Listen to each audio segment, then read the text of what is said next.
Welcome to the Bonhoeffer Show with Bill Hull. The show about stuff most people try to avoid, but can't because it controls their lives. Religion, culture, and politics. Why does Bill Hull host this show? Because he and Bonhoeffer hoisted a few brews together in Berlin. Nope. That never happened. Is it that Bonhoeffer's book, The Cost of Discipleship, both challenged and changed Bill as a young man? Well, yes, that is part of it. But it's primarily because Bonhoeffer called us to a costly discipleship, and there has never been a time when such courage has been more absent or desperately needed than now. Bonhoeffer famously said, "Christianity without discipleship is always Christianity without Christ." The Bonhoeffer Project is committed to turning leaders into disciple makers, because if leaders fail to create disciple-making movements, then we have failed. So, ladies and gentlemen, here he is. He's still tall and good-looking, and yes, he is wearing German cologne. He's acquired a few more underlying conditions, but direct from his underground bunker in Long Beach, California, the man who once told Don Henley, "You can check out anytime you want, but you can never leave," Bill Hull.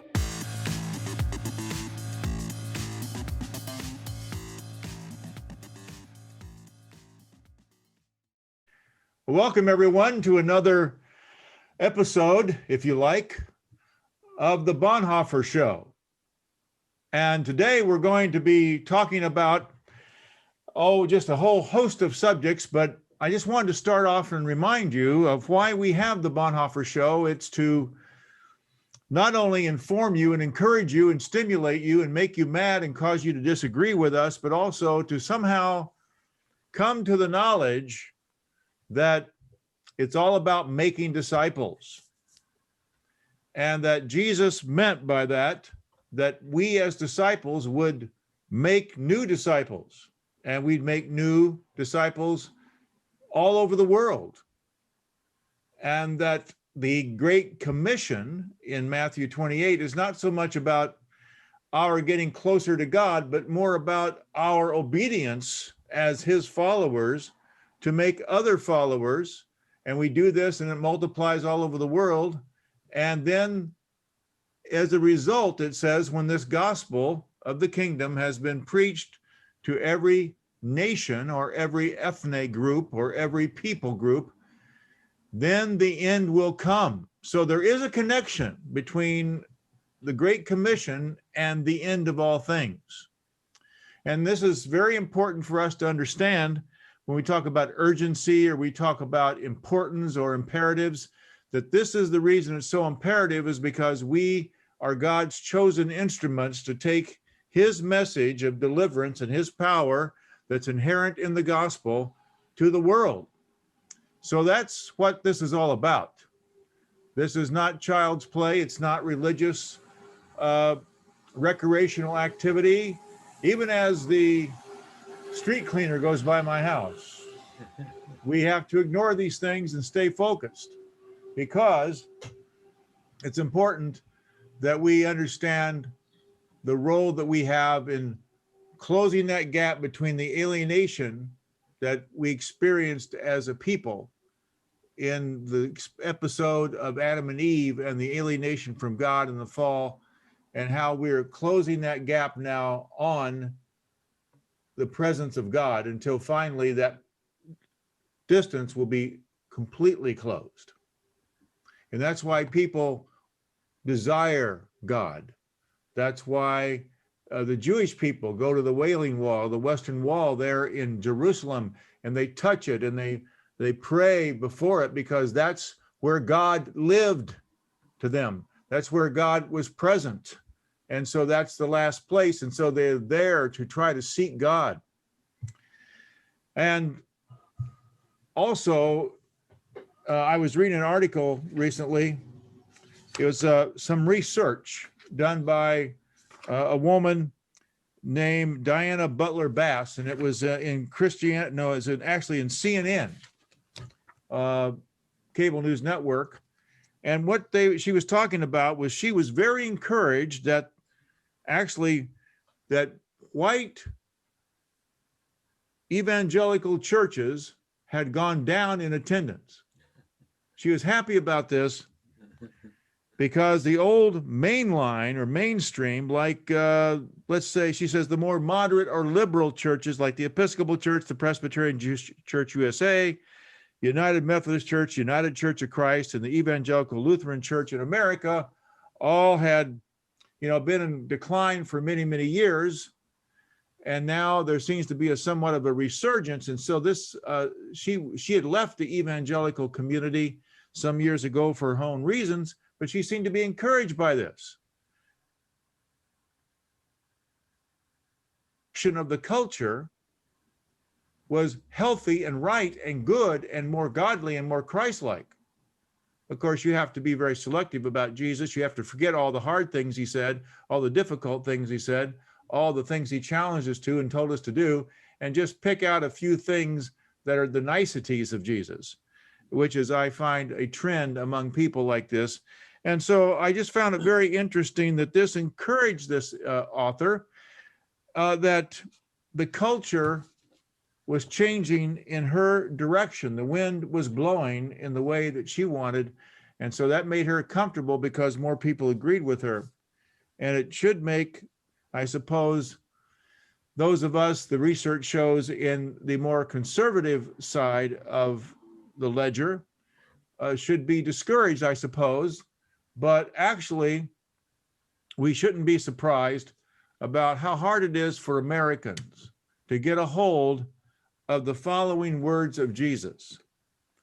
And these words are still quite penetrating. And as I read these from the gospel, I hope that you will just entertain with me a moment that this could be an evangelistic passage. Something that you talk to people who had never really heard anything about Jesus before. Now listen to these words. And if you're acquainted with the Christian faith and with the scriptures, these words will immediately be recognizable to you. Then he said to the crowd, and I want you to remember, this is the crowd, not a select few, not just an elder retreat somewhere, not a monastic cloister, but Jesus said to the crowd, "If any of you wants to be my follower, you must turn from your selfish ways, take up your cross daily, and follow me." Now, just think about that being the gospel, because that is essentially the operative words in the gospel is take up your cross and follow me. Take up your calling and follow me. If you try to hang on to your life, you will lose it. But if you give up your life for my sake, you will save it. And what do you benefit if you gain the whole world, but are yourself lost or destroyed? Now, that to me really cuts deeply into the cultural wind. It really belies what this particular author was saying in this article about what encouraged her, and also about the trends that we see in all the data about the church right now. So I'm just saying that the message that Jesus gave us was a radical one.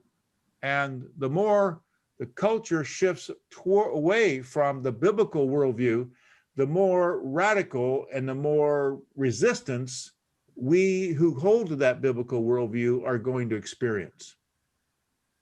But this is why we have the Bonhoeffer Project, is because in the Bonhoeffer Project, what we're after is we're trying to find fourth soilers. In the parable of the soils, there were four soils, and the fourth soil is the one where you get the 30, the 60, the 100-fold increase.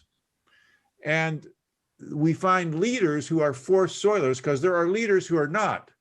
And that is a contradiction, but it's difficult to deal with. But there are leaders who are not reproducers. And that puts everybody in a tough position. But what we're trying to find are leaders who are, and then turn them into disciple makers. And that's what we do in the Bonhoeffer Project. And today I have with me as a guest, Hollis Half. I'm going to let him talk in just a minute, but Hollis Half and I met over 50 years ago. Yes, 50 years ago. We were in our 20s. We were young men. We had a lot of energy. We still have some, but not quite as much. And a lot of water has gone over the dam, under the bridge, around the corner, whatever, since then. But here we are, all these years later, continued to be faithful followers of Jesus by his grace and by his mercy. We're still standing and still in the game. And Hollis and I met in Pittsburgh, where he still resides, where he was at that point freshly anointed chaplain of the Pittsburgh Steelers football team. And he can tell you a story in a moment about how that happened. But Hollis, I want to welcome you to the program, and then I want to tell us a little bit more. I want to tell people a little bit more about you. Great. Thanks, Bill. Good to be with you. Now, Hollis, I'm just going to kind of review. We both were with Athletes in Action at that time, and which is a Christian organization that focuses on sports and sports leaders and using that as a medium for conveying the gospel to other people and for discipleship. He worked for many years as the chaplain of the Steelers, and I also think the Pittsburgh Pirates, and some with the Penguins, the hockey team. Very little with the Penguins, but a little bit, yeah. There were some inroads. Yeah. And then Hollis was a pastor for many years, and did quite well as a pastor. About 8 or 9, 10 years ago, he stepped aside as the lead pastor of the congregation that he helped start. He was then took a role of like the pastor emeritus, or a person who was working in discipleship focus in the church, and more recently has come to work with the Bonhoeffer Project as an area representative for the Allegheny area of the United States, which would be, we talk about the three rivers. Nobody can remember, unless you're from Pittsburgh, what the three rivers are, but we remember Three Rivers Stadium. That's been torn down, hasn't it? Yes, it has. Yeah, it has, yes. Most things that we know about have been torn down, yeah.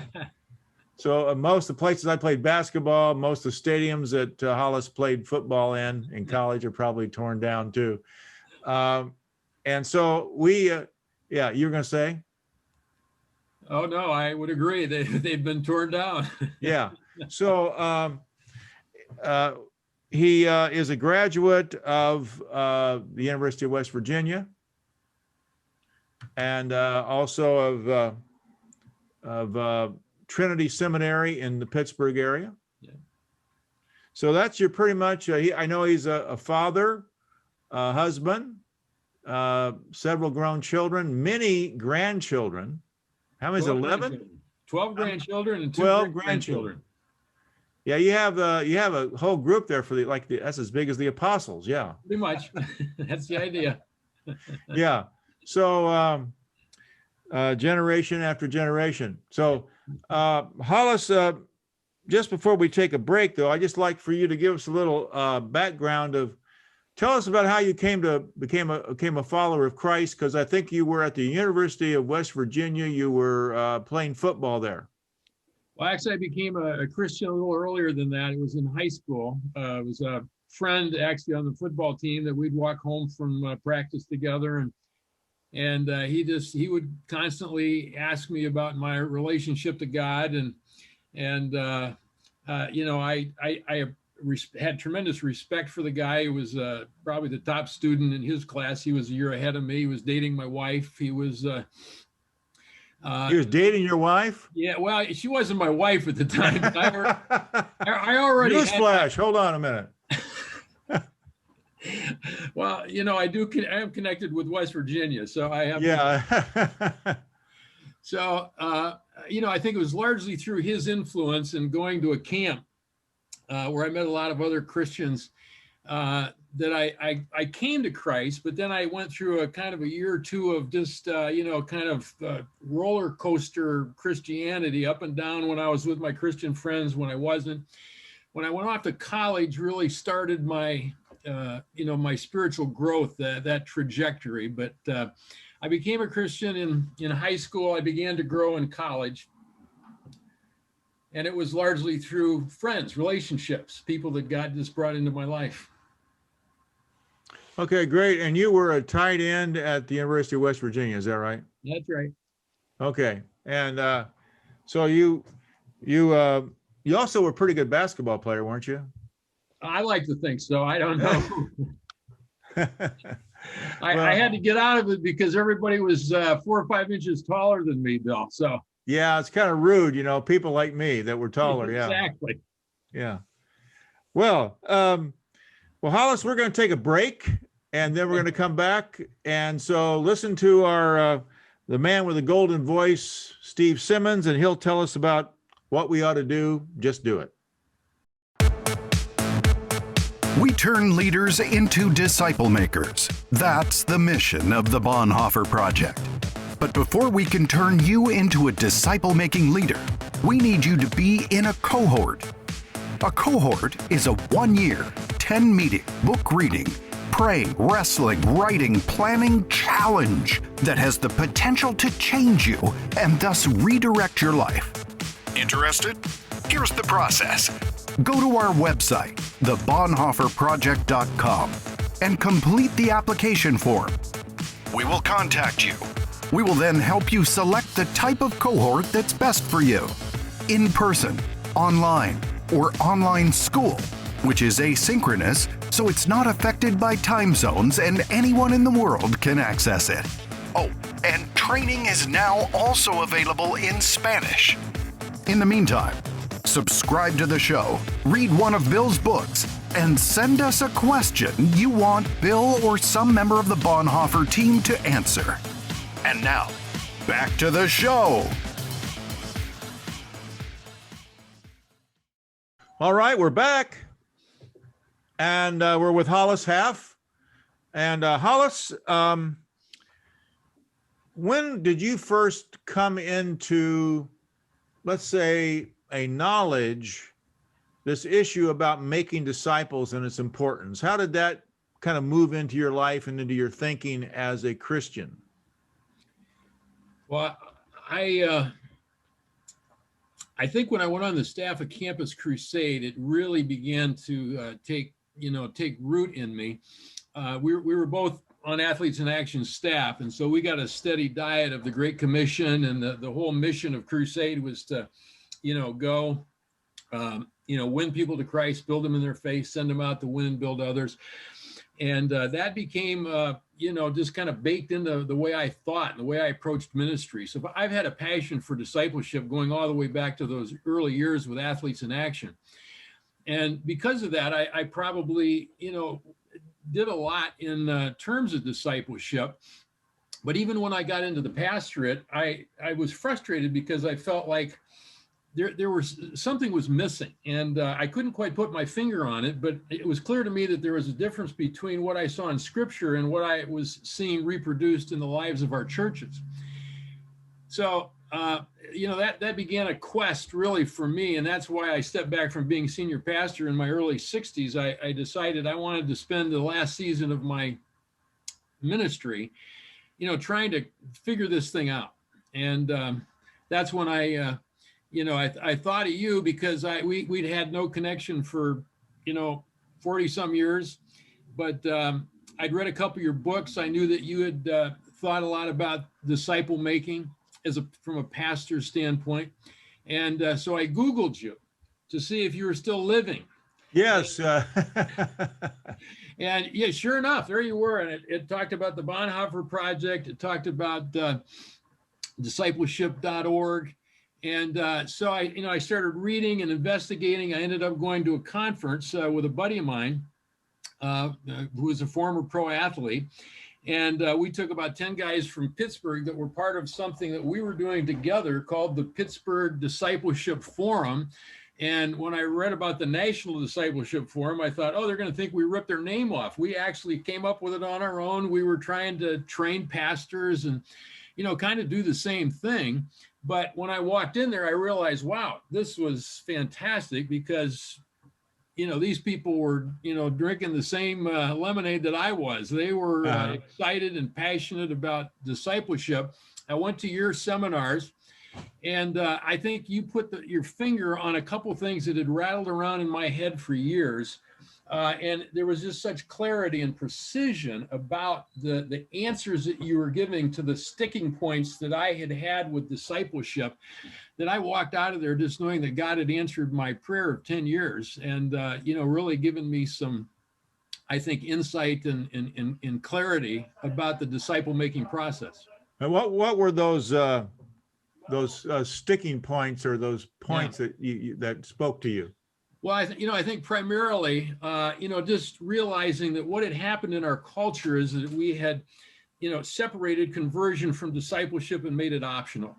And, while I kind of had some vague, fuzzy, notions about this stuff, I understood it. I'd never heard it laid out so clearly. And, when I heard the famous line, the gospel you preach will determine the disciples you make.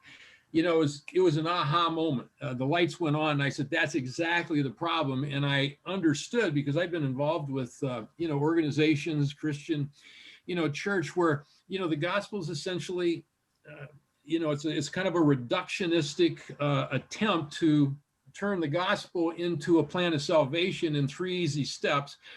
But in the process, it loses its power. It loses some of the critical things that I think I learned from the cohort experience, and that was to kind of rebuild our gospel and realize that, once you lose the teaching of the kingdom of God, and once you lose the, operative response of follow me, you get people just praying prayers and signing cards and, walking the aisle.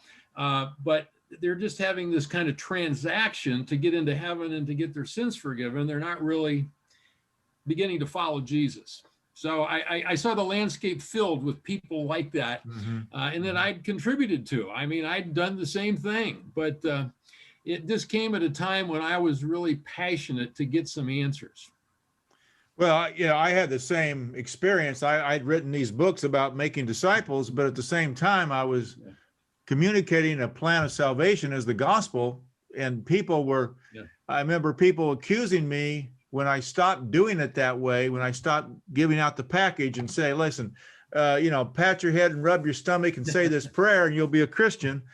When that happened, I started getting criticized by people in my congregation. I had one guy took me out to lunch and told me that I wasn't preaching the gospel and he was leaving the church.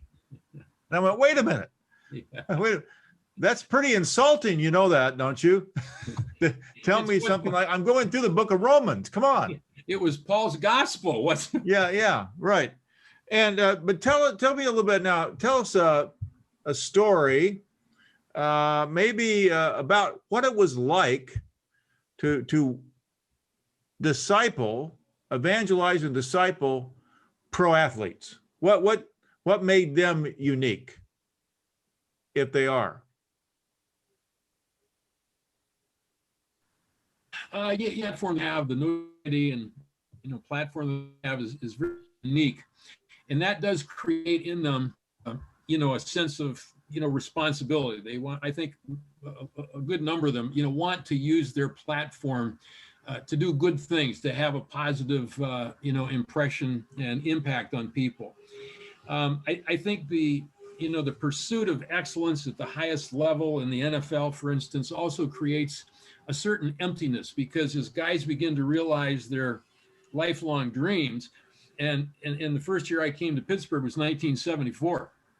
And so they proceeded to win 4 Super Bowls in 6 years. That was a rather. Yeah, you were like the good luck charm. They couldn't fire you as the chaplain. That's exactly right. And I never told them anything different. But I think guys begin to realize, wow, what more can I do here? We've won, multiple Super Bowls. I've gone to the Pro Bowl, but there's still this, emptiness. And so I think that did create a certain dynamic in our ministry with the Steelers, where there was an openness to realize there had to be something more, and so there was a great responsiveness. There were also a couple people that really helped open the door and get me inside. The Bible would probably use the term people of peace, those who just kind of are for you. They like what you're doing. And Terry Bradshaw and John Kolb, both kind of were like that. They would take me around. They would introduce me as, the new chaplain. So that's how it happened. Yeah. Of course, the Steelers had never hired me, but they let me operate because, it was the lucky rabbit's foot. It's like, hey, we don't want to do anything to shake the boat now. So I would, I'd walk past these coaches. I remember when you were up in Pittsburgh telling you, I'd walk down this long aisle hallway into the locker room, and coaches would come out. And I remember one of them, George Perlis, went on to coach at Michigan State. He said, "Good morning, Father." And I said, "Hi, George. How you doing?" Yeah. Yeah. So that was, and do they? When you talk about sacrifice, did you find them more willing or less willing to sacrifice for Christ? Probably depended on the individuals. They were actually, as I have followed, many of those relationships have continued over the years, and I'm still in touch with them. But there are a handful of them that have really taken very significant steps in ministry, that have been sacrificial, that have really gone to the core of following Jesus.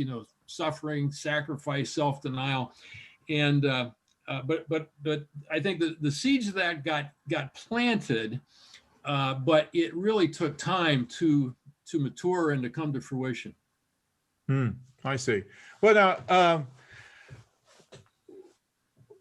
we are going to take another break, and then we're going to come back, and I got a few more questions for you about what you're doing now and why and how that's working out. What are some of the, tell us some good stuff of what God is doing. All right? Look forward to it.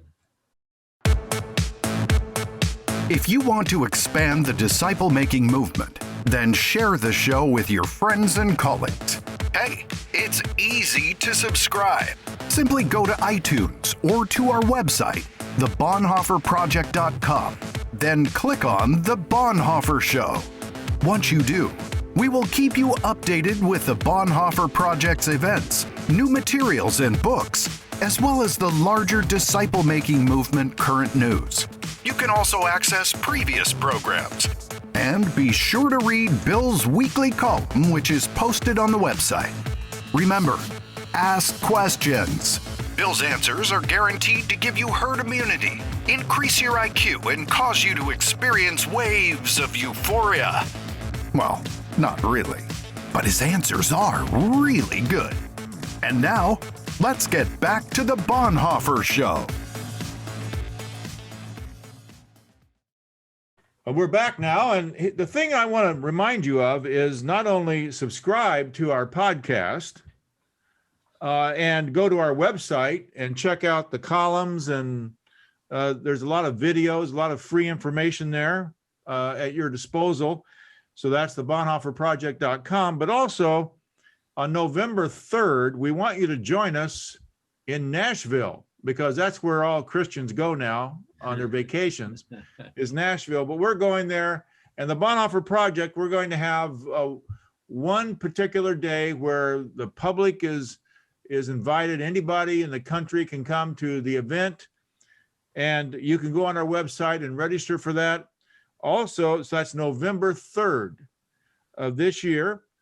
It'll be in person, of course. And then the 4th and 5th will be the National Disciple Making Forum, which will bring together about 30 disciple making focused, disciple making first organizations. That's where Hollis came, and that's where we met, reacquainted ourselves with one another. But that's going to be where we'll have a track, and we'll have our materials. I have a new book that we're going to release thing called No Longer a Bystander. And so that's all part of that week. And you can register also on the discipleship.org website about that conference. So Hollis, we want to talk about the Bonhoeffer Project. And the Bonhoeffer Project, we have what we call them cohorts. And this is where anywhere from 5 to 10 people get together and live covenantally for 1 year together. And this is where we work with people to change their mind, to change the heart, to change their habits, to transform them from leaders into disciple makers or leaders who are disciple makers. And I just want you to just tell us a little bit about your experience as a member of a cohort, then how you were led to begin to work with us and what you're doing as you're working with us. So I'm going to just let you kind of talk to us and tell us your story. Sure. Well, when my friend Leo and I came back from the conference, we had bought some books. We started reading them. So I'd both heard the messages and had them reinforced by reading the books. And then Leo and I would get together for lunch and we'd talk about it. And I found that it took, the ideas were, they were, deepening with each, iteration. And so I had this growing desire to want to, really share this message, to be as effective as I could at it. And so I both Leo and I joined a cohort with Denny Heiberg. And it was during the year of COVID. And so we met online.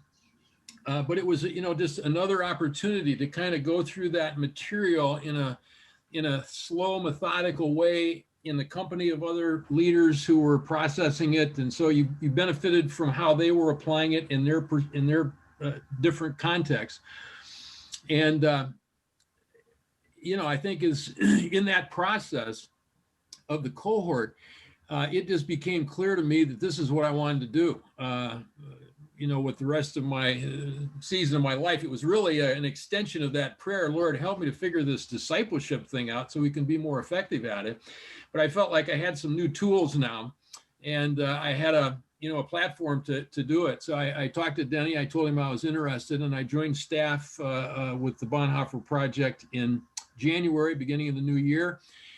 And that was kind of the beginning of it. We started off with a conference the first few years and first few months.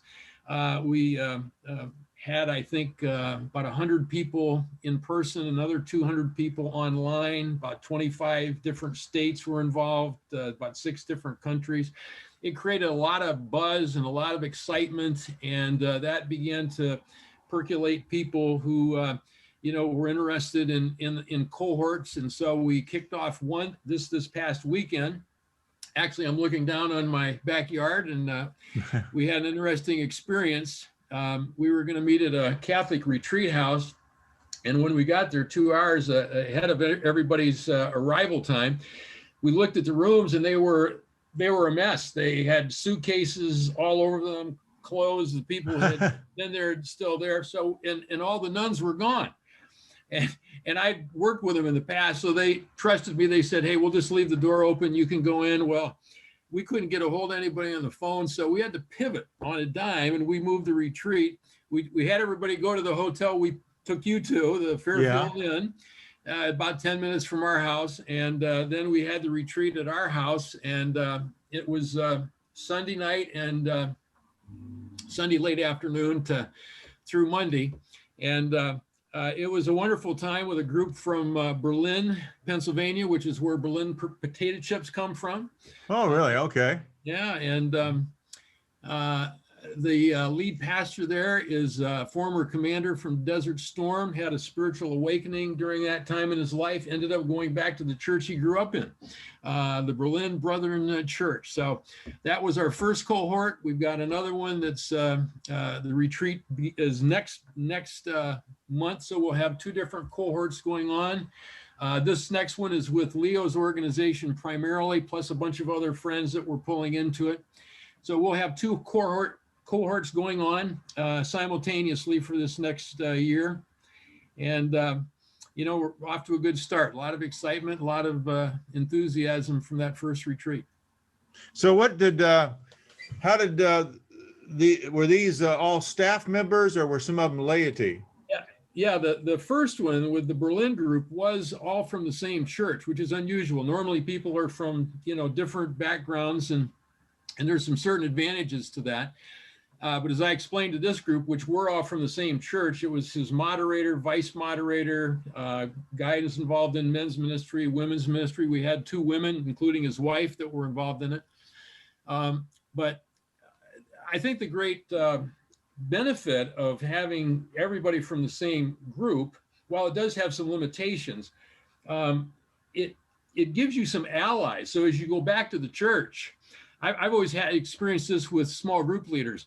You train them to try to lead the group to the most effective ways of doing things. And all of a sudden, someone will speak up and disagree with the leader and say, yeah, you know what, I think we should do it this way. And someone else, piggybacks on it and says, yeah, we can't do that. I think we need to do it, so-and-so is saying. And so the leader ends up kind of backing off because he doesn't have the strength oftentimes to be able to win the group over. So as I told them, you're going to have the opportunity to go back and to be allies, hopefully for your pastor here, and, to be able to really make this the core mission of your church, which he's passionate to do. And how did they take to the idea that the gospel you believe in determines the disciple you make? Yeah, well, interestingly, this lead pastor had watched the simulcast. And he had been involved in some conferences in the past with Leo's Locking Arms groups. And he had gotten so excited about him, he took some of the curriculum items back. They had read through the discipleship gospel in some of their men's groups. They'd read the false promise of discipleship.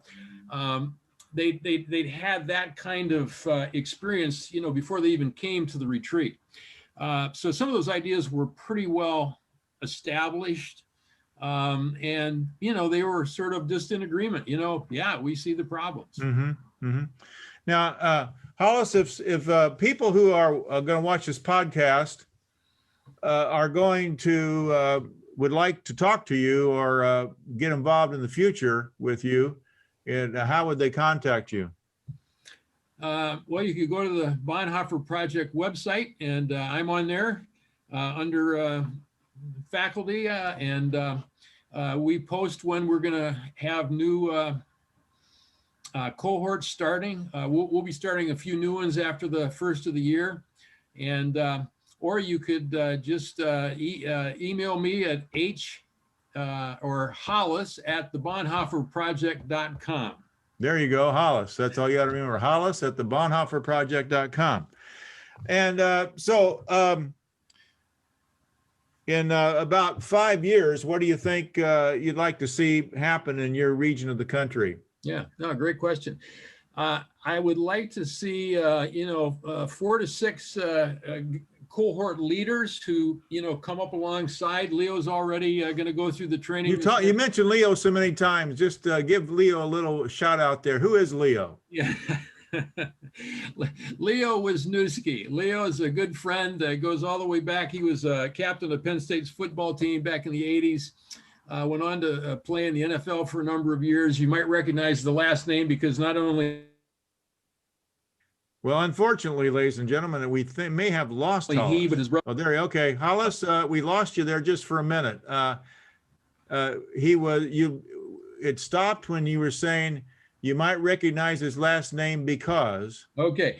Well, Leo's brother was also in the NFL for 14 years. He was a perennial All-Pro, and his son played in the NFL. Just wrapped up a 10-year career there. So Leo and I go all the way back to his college days when we involved him in a camp.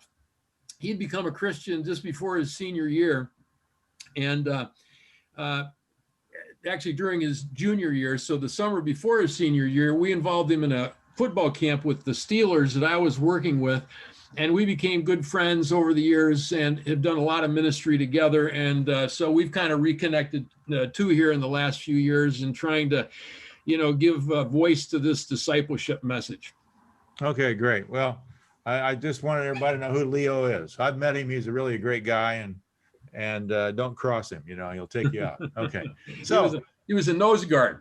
Yeah, nose guard. Those are dangerous people. Okay. So Hollis, I want to thank you for being with us today. I think you've made a lot of people informed and encouraged. And so thank you so much. And ladies and gentlemen, we always like to say at the end of any podcast that follow Jesus and he'll teach you everything you'll ever need to know. Well, we hope that the show wasn't too bad. Jane Hull wants everyone to know that if anything Bill said was offensive, she feels your pain. If you were upset by anything Bill and his guests said, well, mission accomplished. At the Bonhoeffer Show, we value irreverent, satirical, and generally inappropriate behavior. But when it comes to fulfilling the Great Commission, we don't mess around. Remember, subscribe. We promise. No private jets, no white suits, and definitely no toupees.